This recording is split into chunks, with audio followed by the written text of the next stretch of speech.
Good afternoon from the National Service of the Liberia Broadcasting System and welcome to Newsline. 30 minutes news presentation about Liberia and the rest of our one world. Today is Wednesday, August 30, 2023. My name is Titi Gibro with this afternoon's presentation. Top stories this afternoon. President George Weah and ruling CDC extend campaign to Margibi County with major rallies taking place across the county. United Nations commends government for fully funding the conduct of this year's presidential and legislative elections. ECOWAS country representative calls on local media to remain neutral during and after October's polls. Away from Liberia now, Gabon's army cancels elections and seizes power in another military coup. Sports, foreign news, and other developments are packaged. Emmanuel Colley first sets the pace with a bulletin of news. President T. George Weah is continuing his campaign tour in Margibi, Grand Bassa, and Rivers counties.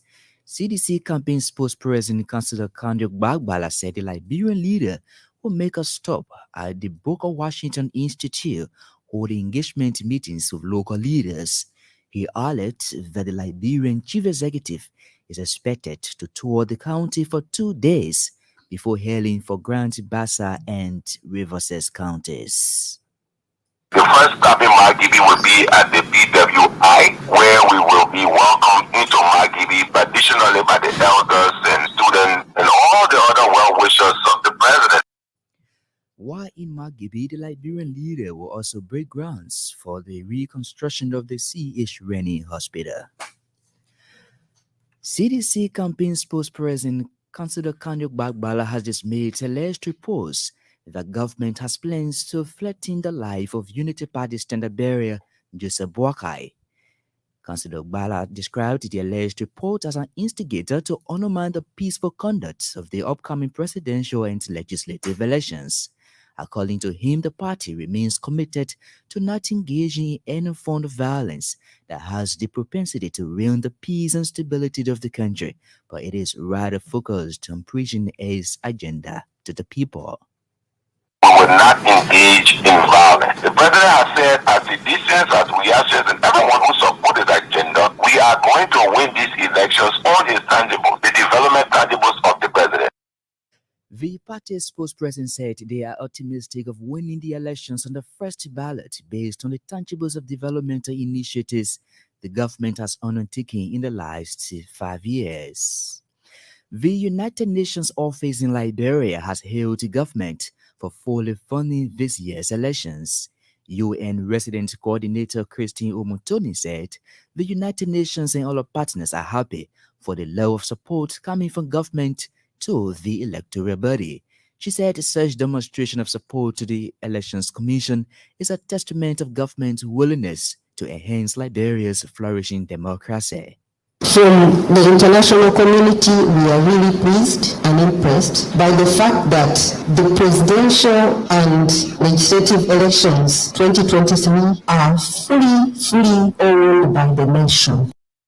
Madam Omotoni said this year's election is happening at a time where Liberia is fully responsible for its own security, with army living long since.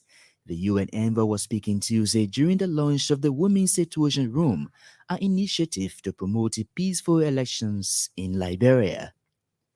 At the same time, the National Elections Commission says it remains committed to holding the free, fair, credible, and transparent elections in October.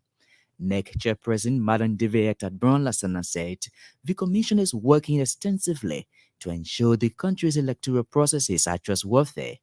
Madam Brown Lassana was speaking Wednesday in Pinsville at the start of a 3-day ECOWAS training and interactive engagements on dialogue and mediation for peaceful elections with stakeholders in Liberia. She maintained that the Commission will follow its track record of conducting free and fair elections as it was done since the post-war elections in 2005. The NEC boss also wants Liberians to isolate themselves from people who continue to provide misinformation and disinformation about the October elections. Meanwhile, ECOWAS Special Representative to Liberia, Josephine Nkrumah, is cautioning the Liberian media to remain professional and neutral during and after the October's elections. Madam Nkrumah said the media has a very crucial role to play in the elections and must therefore create a level playing field for all parties, candidates, and Liberians to participate. The ECOWAS envoy believes this will contribute to the country's peace process and hence the growth of the country's democratic systems. Madam Nkrumah also reaffirmed ECOWAS' unwavering commitment to working with the government of Liberia to ensure a peaceful, credible, and transparent process. The ECOWAS Special Representative for Liberia also expected of the National Elections Commission to conduct a free and peaceful elections on October 10. In a related development, the National Elections Commission has ended a 2-day civic voters education campaign with stakeholders in Grand Juda County. The gathering was aimed at educating citizens on the conduct of a peaceful and transparent elections without violence. Participants at the campaign include National Teachers Association, Independent National Human Rights Commission, civil society organizations, the Joint Security, and the media. The Joint Security has dispatched several elections investigative teams to Grand Piedmont County to investigate shooting incidents in the county. The Joint Security responsible for election security has constituted a special investigation team on election violence to instigate election violence cases during this year's election that's investigate. The team has been dispatched to Bambala Town, Grand Piedmont, to investigate the reported shooting incident Tuesday, which left one person injured.